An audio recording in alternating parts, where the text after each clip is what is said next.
Hi folks, welcome to another episode of The Hole on the Corner. I'm Dan Peterson, aka Dr. Rockter, and in this video we are going to begin to talk about R.A. Lafferty's novel Past Master, published in 1968 to apparently unanimous rave reviews from fellow writers and sort of SF industry insiders. And in this video, to kick things off, we're just going to look at the 3 blurbs from major SF writers that used to always accompany the publication of this novel in its various editions. And I'm partly doing this because I think they give a much better feel, at least, as to what this novel is like than your usual synopses that you see of this novel here and there, and whether it's Wikipedia or reviews or whatever that tend to go straight for, this is a novel where we bring Thomas More from the past, the guy who made up the term utopia, and we bring him to a future utopia to solve the problem, the puzzle of it, which is fine. And I think a lot of people find that super fascinating. Like, that's, whoa, what a cool idea. I'm like, yeah, it's a cool idea, but I'm not blown away by it. And if that's the only thing I knew about this novel, I don't know that I'd be terribly interested in reading it. So I just kind of get a little bit tired of seeing it summed up that way. So we'll get to that kind of stuff eventually, but in this video, we're just going to bang into these blurbs and use them as sort of talking points to discuss some of the qualities of this novel, some of its textures, so to speak. So the 3 blurbs are from Samuel Delany, Roger Zelazny, and Harlan Ellison. So let's begin with Delany's. He starts by saying, marvelously inventive. Okay, big deal. It's SF. Of course it's marvelously inventive. That said, within SF, to kind of specify something like that, I do think signals like this is even more so than what we can expect from this genre. But then he goes into, profound wit and high adventure are urged on by the Lafferty madness that till now we have only seen in his short stories. The vision is peppered with nightmare, witches, Lazarus lions, hydras, Porsche's panthers, programmed killers that never fail, and a burlesqued black mass. One hears of black comedy. There are places in Past Master where humor goes positively ultraviolet. Now, one thing I've never found out about these 3 blurbs is whether they are just blurbs for the novel that were requested by the publisher or if they're from something else. Because certainly Delany's sounds almost as if it's excerpted from a review. So I need to see if I can find any sources for these 3. But let's begin with his comment that there is profound wit in this novel. I think that's really important in terms of the fact that Lafferty is so funny. As I've mentioned before, he is one of the funniest writers you will ever read. I mean, he does the whole gamut. It can be like groan, roll your eyes funny, chuckle funny, but there are genuine laugh out loud moments when you're reading Lafferty, and I do think there are probably some in this novel. Certainly there's lots of funny stuff in this novel. Yeah, no, I can remember laughing out loud a couple times in this novel at least. But that said, and this is to reiterate things I've said before, I don't think of Lafferty as like a comic SF writer or comic fantasy writer, nor even do I think of him as a humor writer or that his work is humor writing. So he's neither a Terry Pratchett nor a Mark Twain, let's say, even though I think Mark Twain, is beyond humor writer as well. You could say that humor writing is a thread that is folded into Lafferty's overall style, but I wouldn't reduce him to that. So I think that Delany gets at something here by saying that it's profound wit. There is something deep here. There's something going on here that is that the humor conveys the deep things that Lafferty has to say. And then Delany gets straight into high adventure. So absolute key. I love that that's coming out of the gate with this, and that would be one of the key things I would want people to know about this novel, and that I wouldn't have known from these synopses about Thomas More and so on. That this is an adventure novel. This has so much action in it. Action, adventure, bloody, gory parts, tons of like battling and questing and these sorts of things. I mean, it borders on being like a Sword and Planet sort of novel. And it is, in a sense, science fantasy.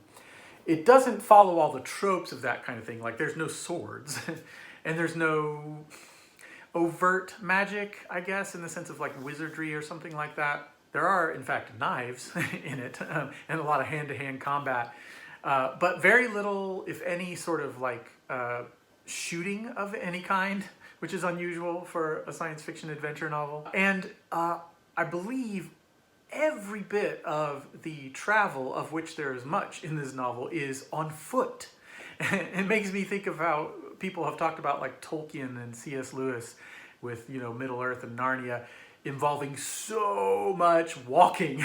And Lafferty's novels actually tend to also be that way, whether they're in a specific SF type scenario or otherwise. Unlike Tolkien and Lewis, he doesn't spend like chapter after chapter giving you this like almost tedious feel to that quality of the novel. Lafferty tends to move at a pretty brisk, clipped sort of pace in his way, so it doesn't like have that feature, but they are walking a lot. Now, Delany says that this profound wit and high adventure are urged on by the Lafferty madness. I want to acknowledge that, you know, terms like mad and crazy and insane and so on can be problematic, and we have, you know, a whole problematics around language of mental health and so on. I'm not sure exactly what to do with that in Lafferty and in talking about Lafferty yet, but I at least want to stop and acknowledge that, you know, that is problematic.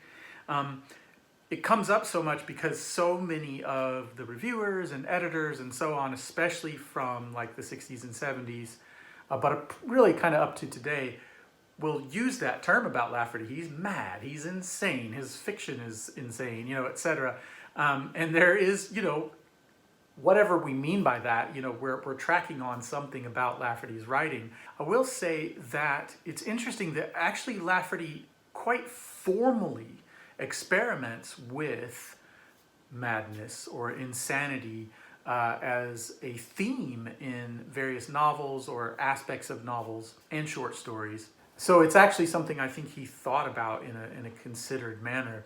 One major example would be in the latter quarter of Fourth Mansions,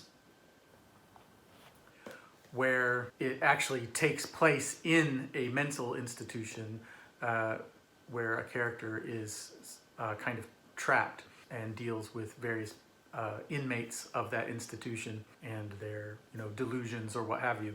But it comes up, for example, in Apocalypses. This is two novels in one, and both kind of deal with that, but especially the second novel, The Three Armageddons of Enniscorthy Sweeney, kind of looks at like competing views of reality in a way that I actually found, quote unquote, maddening. It was like, it hurt my brain. So madness in Lafferty is a whole thing that we should try to explore at some point. But Delany here is saying that this Lafferty madness is something that till now we have only seen in his short stories. And I think the implication there is that till now, that this is exciting. Like, whoa, we're gonna get to see Lafferty launch out here into long form with that wildness that he brings to fiction. And I think you can see from Delany's enthusiasm that he's not disappointed by what he found in long form Lafferty, nor am I. And I continue to see this idea that Lafferty's novels are incoherent, they don't work as the novel goes on, etc. Recently, a YouTuber, Vintage SF, does these great reviews of the Ace specials from all the different authors that came out in that series.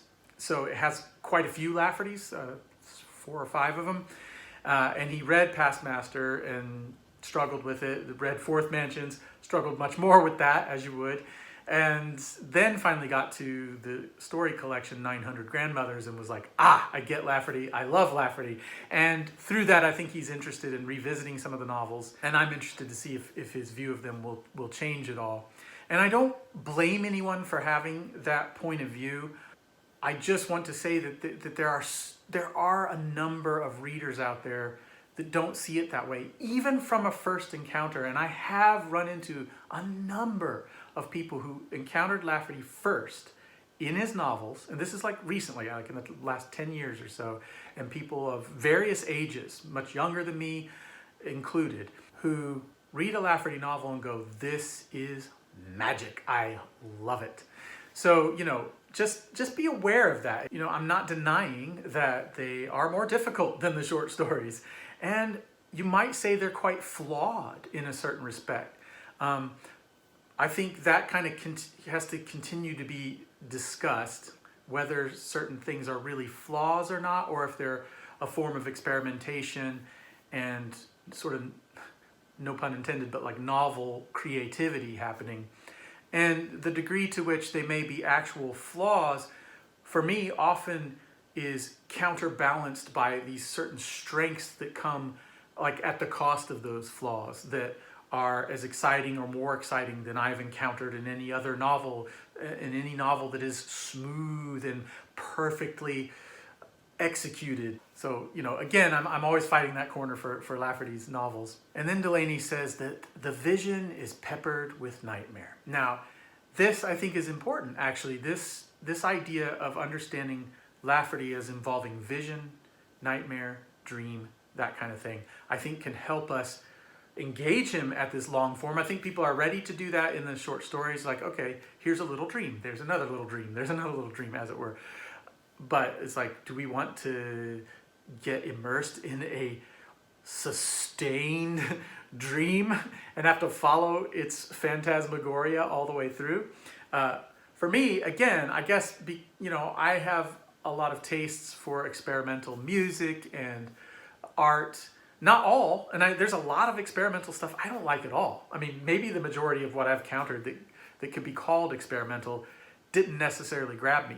But some of my favorite stuff happens to be on the much more experimental end. And the easy example I always bring up is Captain Beefheart, the musician, whose most famous album, Trout Mask Replica, is actually pure delight to me. People find it like this mountain to climb to try to understand and appreciate. And I'm like, I heard it the first time, I was like, I love this so much, And yes, it also is challenging and difficult and doesn't all, I bounce off of it in certain ways, or did, but there was always something else drawing me in that made me go, this is electric. And that's exactly what I get out of Lafferty's novels. But I think it helps to understand that there's a visionary quality to his novels.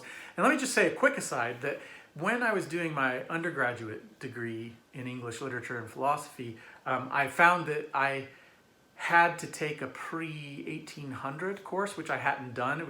And it had gone under the radar, and then they found out, like, you can't get your degree unless you do something pre-1800. So I looked at what was available, and I couldn't find much, and decided to go for this one called Medieval Vision Literature. And it was maybe the best English lit class I took as an undergrad. And I haven't really pursued it. I haven't gone into looking at more medieval stuff, and I should, and I want to, have always wanted to. But we read, Pearl and Piers Plowman. We read some Chaucer. I didn't love the Chaucer, but Pearl and Piers Plowman and one or two other things we read were just so amazing. And Piers Plowman especially, I would say, is very much a precursor to Lafferty's type of writing. But that sort of medieval worldview that comes through in this vision lit is almost like a Westerner sort of reading Asian literature or Native American literature or these sorts of things, where you get immersed in this whole worldview you don't understand but that is enticing. And that's what I found with the sort of medieval literature. And it's funny to note that Lafferty once wrote an editor who asked for a bit of biographical detail about him. He just said, I'm a writer of medieval miracle plays, which he was joking, but I think not joking in a way. So just put that in there too. But there is a visionary quality.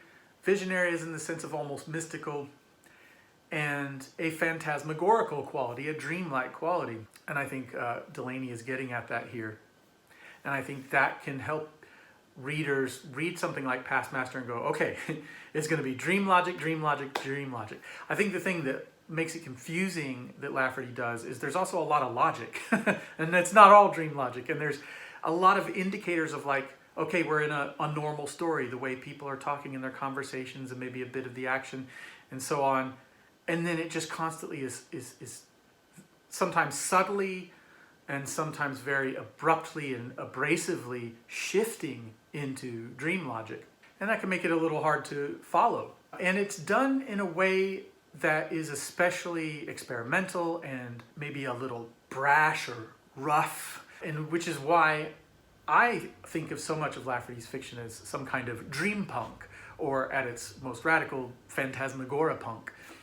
Because I do, and this is something I'll have to get into at some point, and it's something I'm hoping to write about at some point, but there is a punk quality to what Lafferty does. Maybe not in all the ways we might expect, and of course he famously seemed to not really like rock and roll and so on, but what he does is so punk rock. And I don't even think that's all that controversial to say. But a novel like this that's so wild as well as dreamlike is why I would call it dream punk.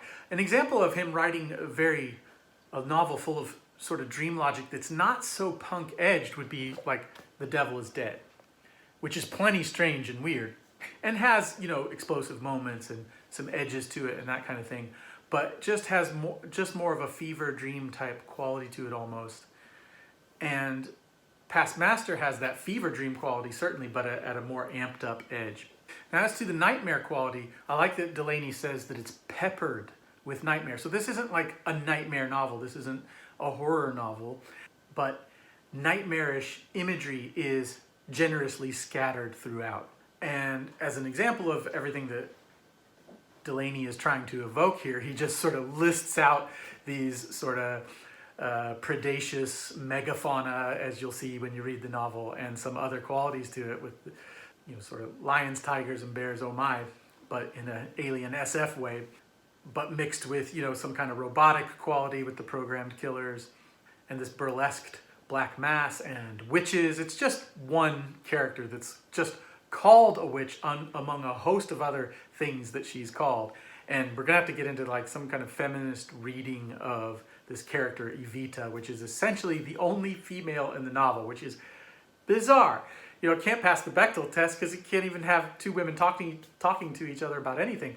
But it's bizarre because Lafferty doesn't do that anywhere else. He always has, typically a host of female characters. So it's just so strange that he did that in this novel. She is possibly the most lively character in the novel. But yeah, we'll have to look at that. But Lafferty does that a lot in his short stories and his novels. I think it especially comes to the fore in the novels, where he uses these little folkloric or fairy tale or fantasy sort of like symbol tokens for characters and different things that do give this feel of high fantasy or dark fantasy and that kind of thing, but within either an SF setting or something else that's not particularly about like heroic quests with swords and stuff, or overt like magic and that kind of thing. What Delany's not even mentioning here is that there's a necromancer in the novel as well, and other aspects like that. So as I said, it does have like a sword and planet science fantasy sort of quality to it, and in its way it is almost like a monsters and magic sort of novel. And the creatures here listed are really only ever kind of listed like this and talked about briefly by the characters, but they do give off a vivid presence in the novel, except with the exception of this spectacular moment on the Hydra and battling it, hunting it. But I think Delany's sort of list here gives a better feel of the novel than you would get just hearing about Thomas More and Utopia. It's like, okay, there's going to be weird stuff, weird entities and so on in this novel.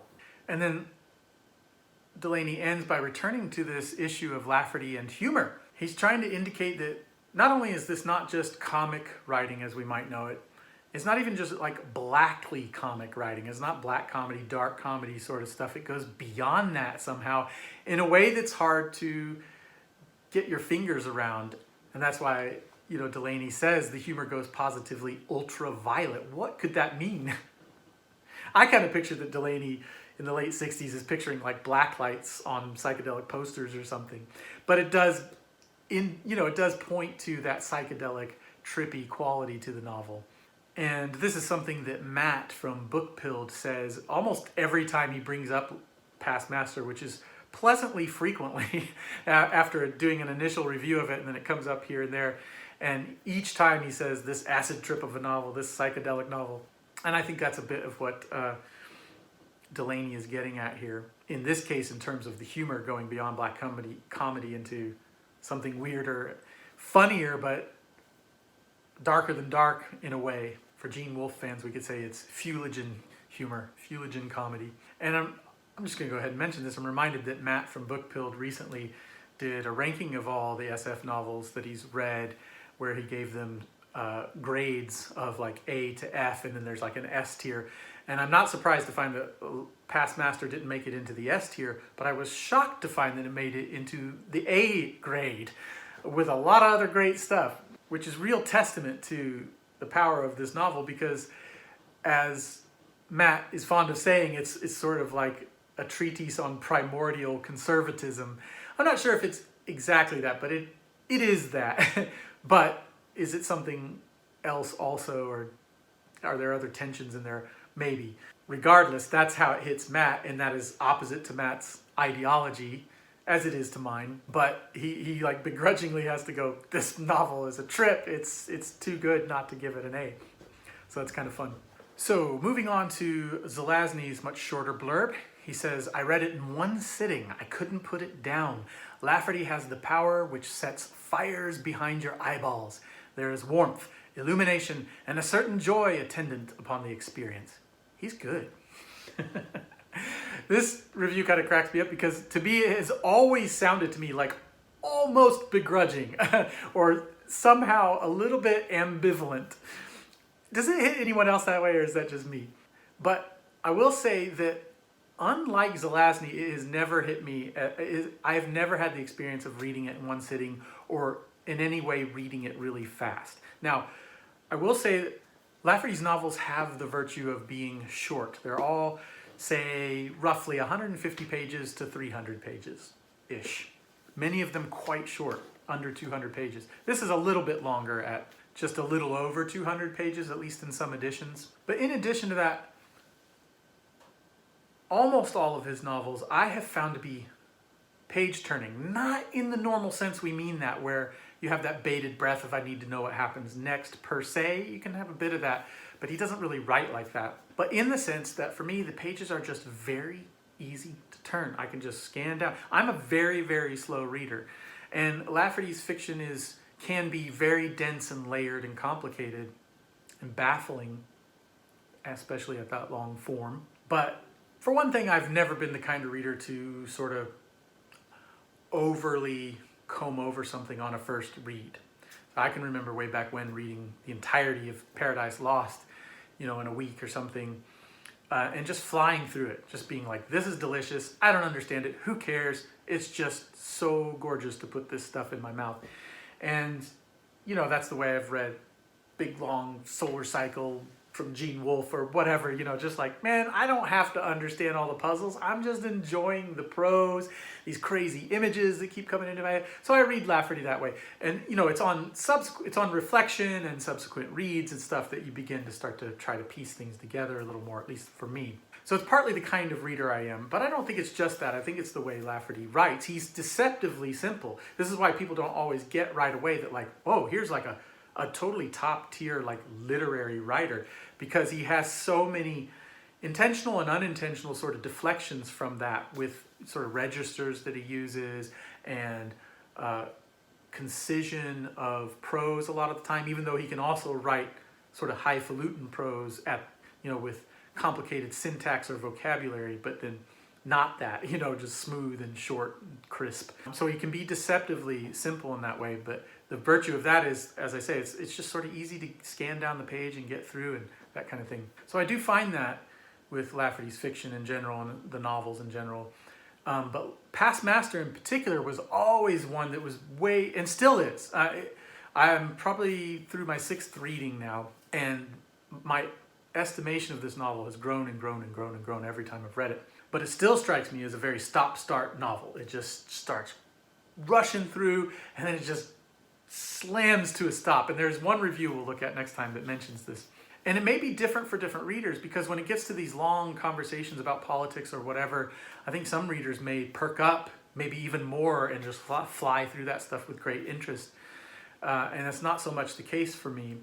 There's aspects of those conversations that really grab me, but overall, as a long piece, in the novel that recurs. I find those to kind of bring things narratively to a halt to a certain degree.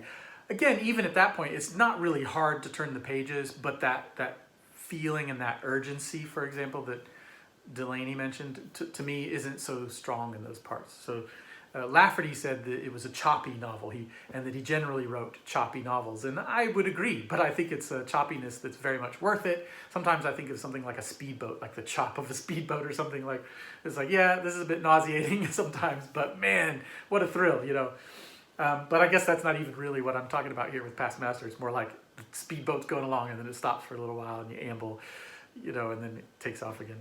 Now, I think one of the most important things that Delany says is about the quality of the humor and this sense of sort of adventure and fantasy and visionary or nightmare quality.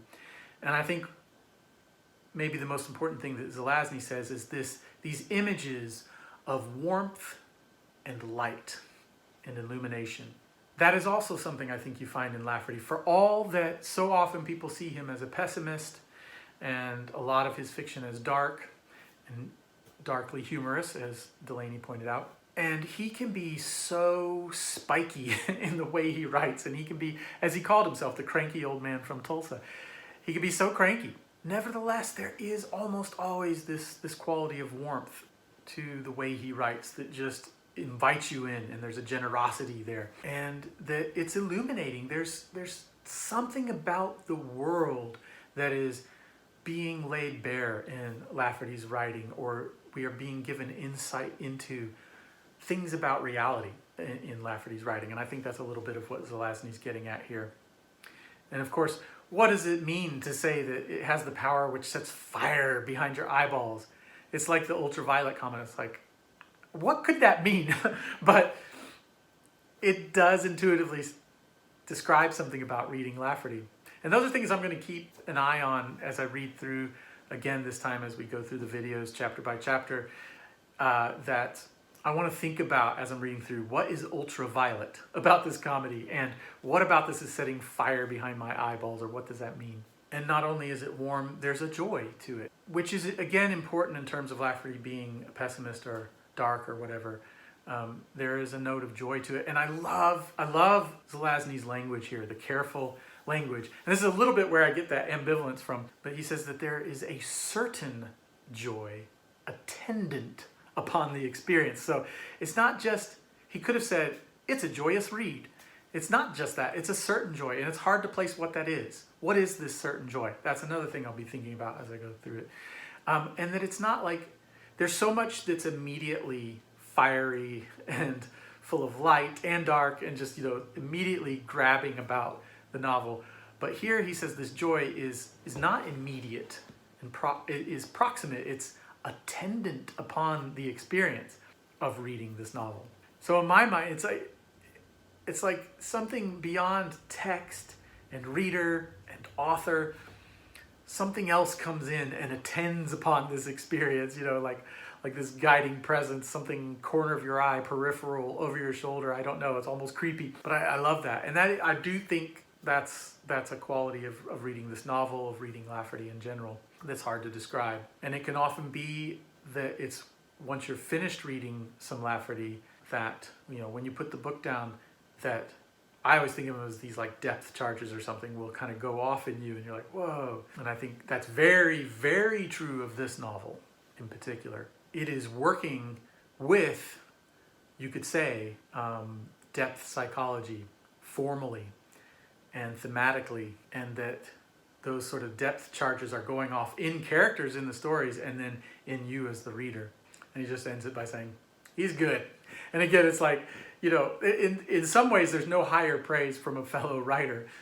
You know, obviously the writers can wax eloquent about each other, but sometimes I think when if nothing else, you just have to admit, like, damn, that person is good. And that's really saying a lot, you know, because a lot of writers are only okay, you know.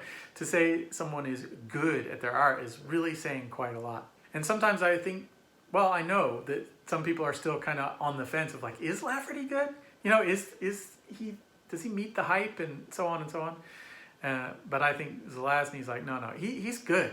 I don't always know what to think about this. It almost feels like he's saying to me, but I can't deny this is good stuff. He's a good craftsman. So finally we have Harlan Ellison's comment here where he says that Lafferty's first full-length work is an event. As with everything the man writes, the wind of imagination blows strongly, with the happy difference that in a novel he can reach full gale force. Lafferty defies categorization. His work is unlike anyone else's. This is a great, galloping madman of a novel drenched in sound and color. Good old Harlan. This is just the way he talks, isn't it? But there's sincerity here. He means it. And he was a fan right through to the end. And what's implied in Zelazny about this being a longer work and this is exciting is made explicit in Ellison here, that this is an event. We've been looking forward to this. And again, I don't think he's disappointed. Well, he's clearly not. As he says, look, you're getting what you get in the short fiction. The wind of imagination blows strongly. It's uniquely so in Lafferty, even more than you might expect in speculative fiction. But there's a happy difference. I think everybody thinks of this the exact opposite way. It's an unhappy difference that when he goes into long form. But here, Ellison sees this as a happy difference because in a novel, this imagination he has can reach gale force. And this is what I've been saying for so long. There is a cumulative effect in Lafferty's long-form fiction. He can do things in his novels that he just can't do in the short stories. So one of the most, just to point to something, gesture towards something in the novel, probably the most obvious example of this would be the dream images that come up in the second chapter in sort of a hyperspace type moment. What do people think? Is Hop equation space a form of hyperspace? But this like space travel in which the pilots and passengers have to experience a whole bunch of really short dreams, and you get little glimpses of the dreams. And apparently there was just one moment of this in Lafferty's first draft of this story, which actually started as a short story and became a novel. And Andrew Ferguson, in his Introduction to the Library of America edition, a recent thing, gets into the manuscript history of this. It's really, really cool. And how an editor suggested, like, look, don't waste this dream thing you've got here. Do some more with that. And Lafferty did. And I really ran with it and threaded it throughout the novel. And it's one of my favorite things about the novel. So what he does is he has those, initial dreams going out, and then a quick recap of them coming back in the space travel. And then they keep like popping up, like these depth charges again, just like coming up into his consciousness and getting expanded a little bit. And they just make for this cool quality to the novel. And then like late in the novel, there's like a alternate set of those types of dream images applied to a different group of people.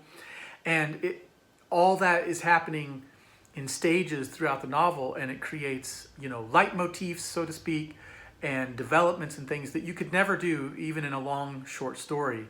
And so, and it adds to the rest of what's going on in the novel as well. Another quick example would be the one alien species of the novel, a species indigenous to the planet Astrobe that they're on. They're called Ansels, A-N-S-E-L-S. And the one character that you meet and interact with is called Rimrock. And you get his quick introduction where some things are kind of like assumed about him in the action, that he's like telepathic or euthiopathic, as the novel says, and we'll get into that. And that he seems to be a shapeshifter and these sorts of things. But then that, like, each time he appears, that kind of comes back. Some of those things are unfolded a little more. And then there's a longish part where he gets to tell basically like a myth of their evolution as a species, which is wonderful and one of the best parts of the novel, and those kinds of things. And again, you have that cumulative effect that he can like build over time and intersperse throughout the novel that does more than you would find in a short story. And even though I say that the novel is choppy and start-stop, nevertheless, these repeated things that build do reach something like a gale force. There's more power to it than would have happened in a shorter form. And I think it's worth thinking about that word choice, gale force. A gale is, destructive. It's chaotic. So, the strength that you're getting is at the cost of some chaos, you know, and that's what a Lafferty novel experience is, where you get the wonder and the weirdness of the short stories amped up, but also made more unwieldy. And for me, it's a bargain, man. I'll take it, man. Absolutely. I'm so glad the short stories exist. A lot of the short stories are as thorny and messed up as the novels, but I guess maybe that's easier to take in short form. But so many of them are gems, you know, just solid little gems. And I'm so glad those exist so that we can see Lafferty in that mode. But I'm also so glad we can see him in this larger mode as well. That's less wieldy, but in some ways more wondrous and weird.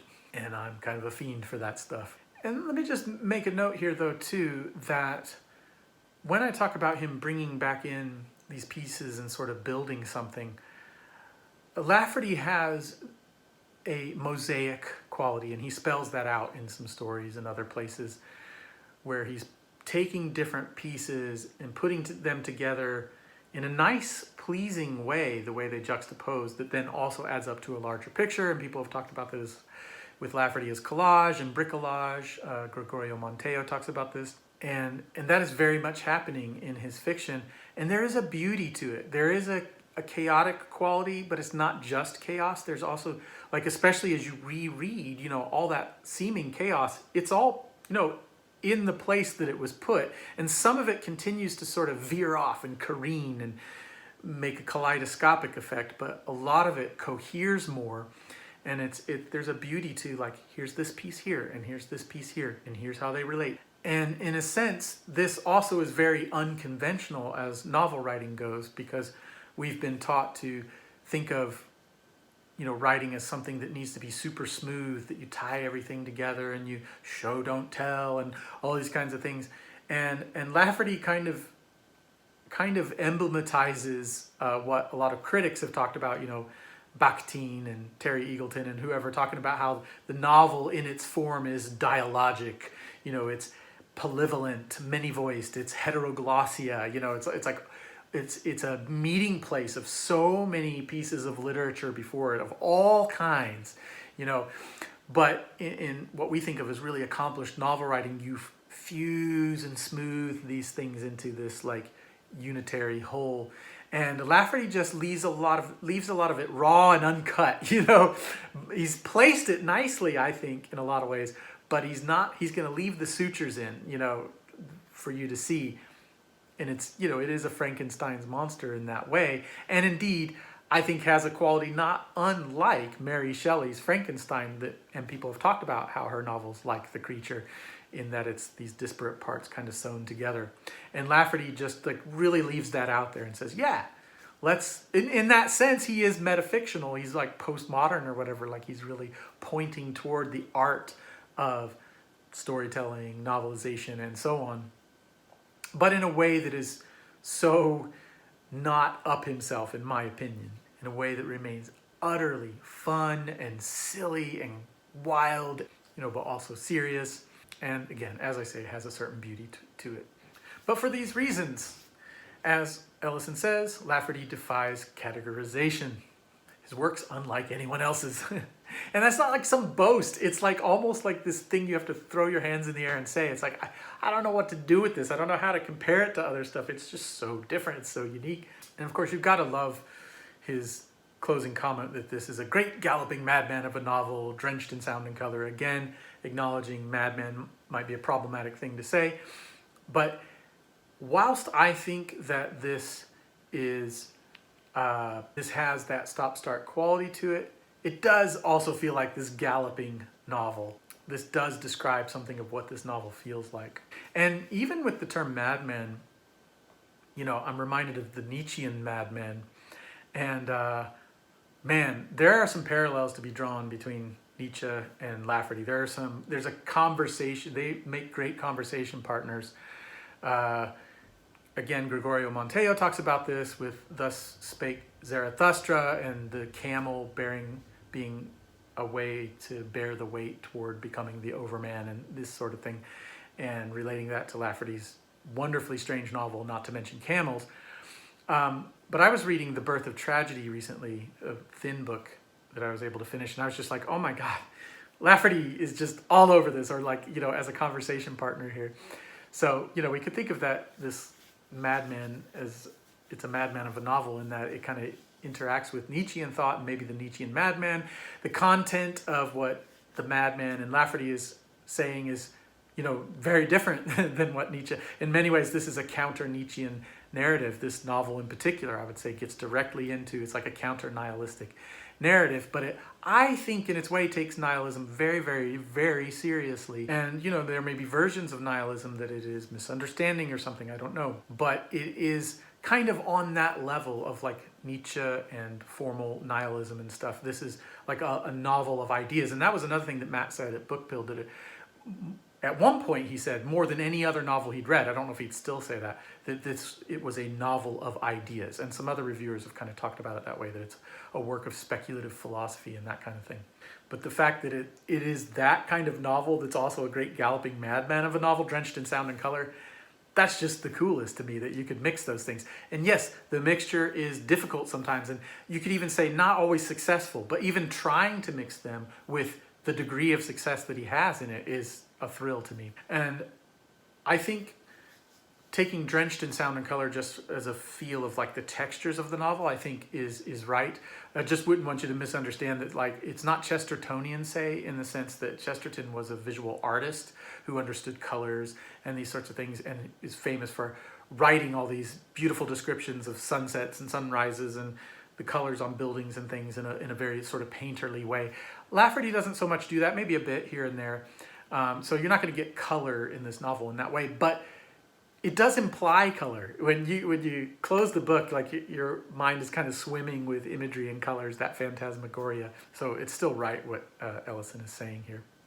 And I'm going to say something controversial here, and I am going to say that I have read a significant amount of Delany, Zelazny, and Ellison. Now, with Zelazny and Ellison, it's been a long time, over a decade since I've really delved into their works. But there was a time when I read Lord of Light by Zelazny and Dream Master, Amber Chronicles, the whole first series, a bunch of short stories. I was really into Zelazny. And Ellison was reading a bunch of the short stories. Delany, I was reading a bunch of short stories, but more recently read one of his novels. We'll get into that eventually.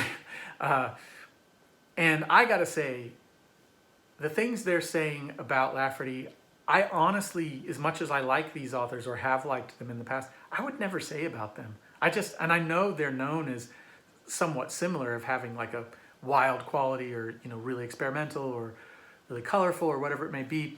I would never say that they have the power that sets fire behind my eyeballs. I've never had that experience reading them, and I do have it with Lafferty, and there's not many more I would say that about in SF or otherwise. So I do think they're praising their, what's the right word, superior, not like in some kind of hierarchical sense, but they're praising the greater artist. And whether they would say it exactly that way or not, I feel that they knew that. And it's like Gene Wolfe said about Lafferty, that, all of us are out here trying to be as original as we can be as writers. And Lafferty is starting from a place of such intense originality that, if anything, in order to even be vaguely gesturing towards being commercial, he has to tamp down that originality and try to make it more accessible and palatable. And sometimes he just doesn't, especially like with the later novels. And then you're just, it's not going to be for everybody. I love that stuff, and a number of people do. But yeah, this may be hyperbole and an excitement from the moment, and whether they continued to feel this way about Lafferty in general or this novel, I don't know. But I do think it describes something about this novel that is like, there's something special here. And there's a reason why, even after all this time, and even with it being seemingly so conservative and these sorts of things, that a new edition has come out from Library of America. I think it's going to be one of Lafferty's works for the ages, so to speak, that is going to be with us for some time and be a very, very weird warp hole element of the English literary canon.